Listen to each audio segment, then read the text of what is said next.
Ya que entendimos el rol del medio interno como principal contribuyente a la homeostasis y el rol y la estructura de la membrana celular para actuar como frontera entre estos dos medios, ahora podemos hablar propiamente de las características y propiedades que radican en cada uno de estos medios, tanto intracelular, extracelular y el porqué de sus valores.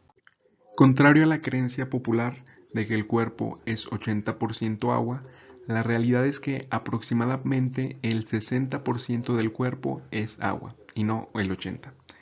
Este número se denomina agua corporal total o ACT y se clasifica en base a si está adentro de la célula o fuera de ella, intracelular o extracelular. A su vez, esta agua corporal total, que radica afuera de las células, se subdivide en plasma y líquido intersticial. Entonces, hablando de valores algo específicos, de este 60% que me compone el agua corporal total, 2/3 están dentro de las células y el tercio restante fuera de ellas.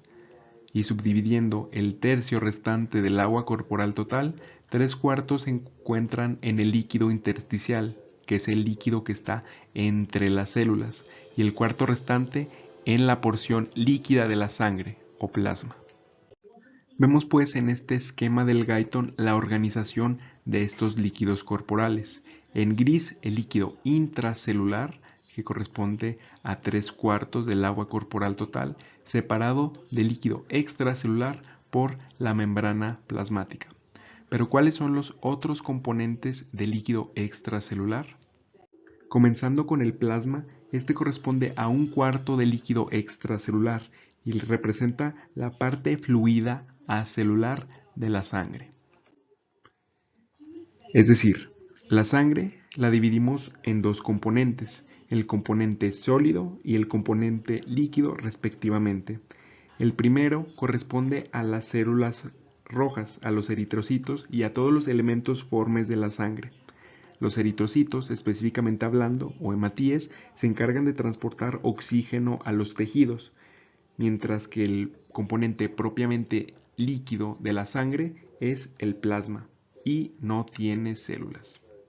Los valores específicos de estos dos componentes de la sangre es 40% los elementos formes de ella, que corresponde al hematocrito, por lo que decimos que el hematocrito normal es de 0.4 en promedio, ya que corresponde al 40% de la sangre total, y el 60% restante de la porción líquida acelular de la sangre corresponde al plasma. Una relación 60-40, elementos formes y porción líquida de la sangre, que me constituye el cuarto del líquido extracelular.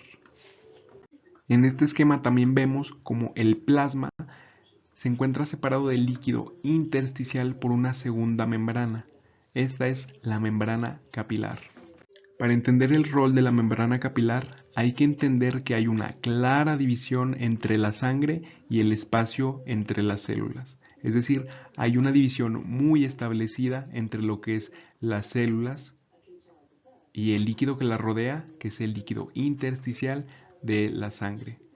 Esta división está marcada pues por la membrana capilar, de modo que la sangre arterial oxigenada transporta oxígeno y nutrientes, y aquí en la membrana capilar este oxígeno y nutrientes pueden pasar hacia esta segunda división. Estos nutrientes y oxígeno difunden del líquido intersticial, y una vez en el líquido intersticial ahora sí pueden interactuar con la membrana plasmática. Y viceversa, la célula, al excretar sus desechos y dióxido de carbono, salen de la membrana celular hacia el líquido intersticial, y una vez en el líquido intersticial ahora pasa a la segunda barrera, de nuevo a la membrana capilar, donde una vez dentro estos gases pasan hacia el extremo venoso de la microcirculación para ser desechados o eliminados.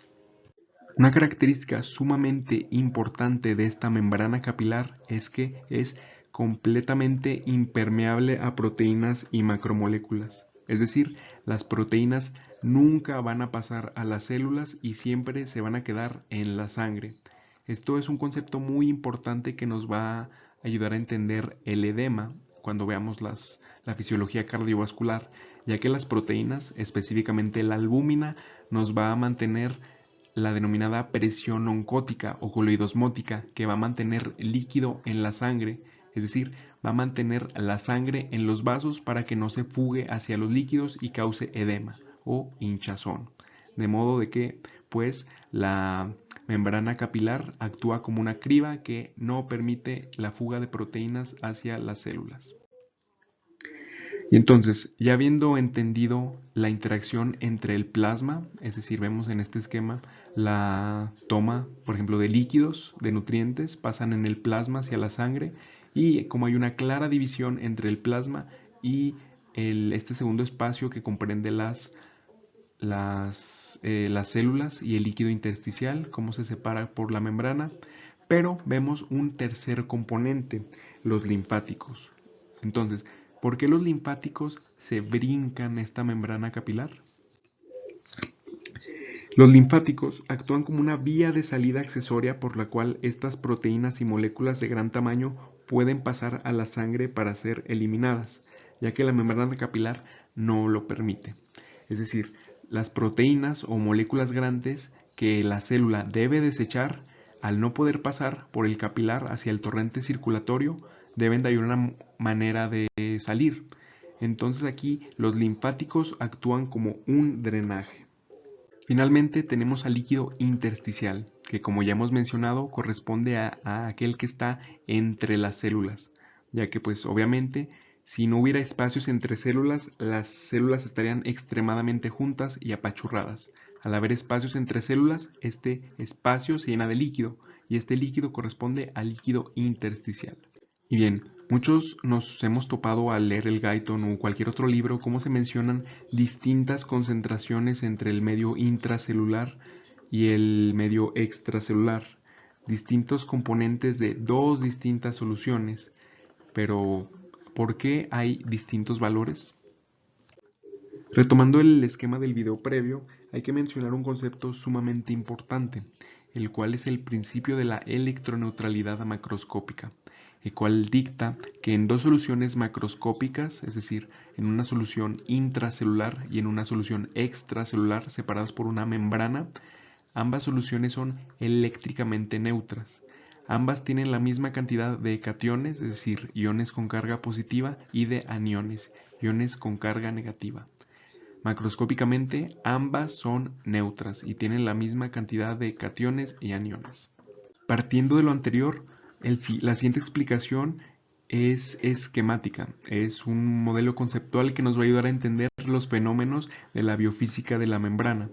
Pero entiéndase que lo que vamos a mencionar ocurre solamente en los extremos de las membranas y no en los espacios adyacentes. Entonces, conceptualmente hablando, el líquido intracelular es negativo. Una manera de entenderlo es que los principales aniones del líquido intracelular son moléculas proteicas de gran tamaño, sulfatos y fosfatos.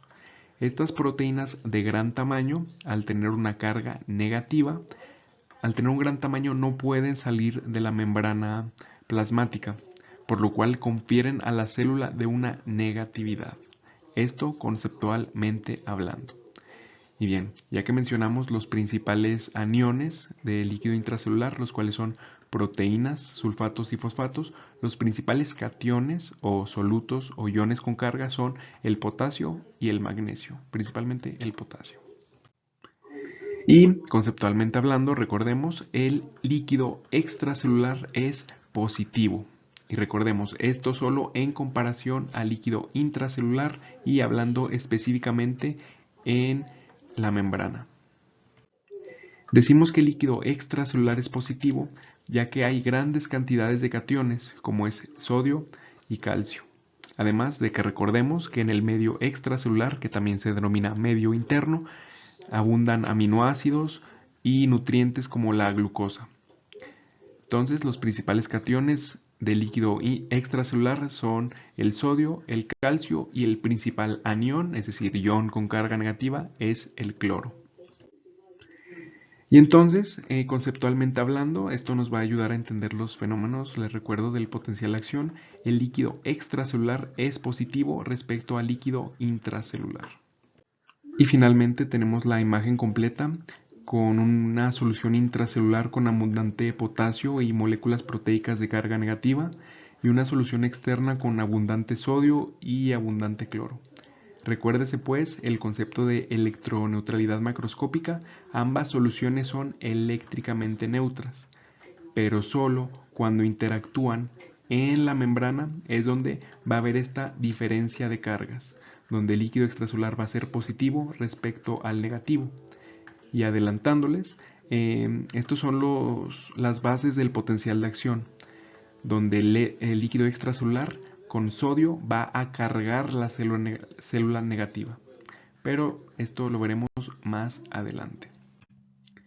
Finalmente, en este esquema vemos pues las diferentes concentraciones a manera de gráfica y a manera de miliequivalentes, nada que no se haya mencionado.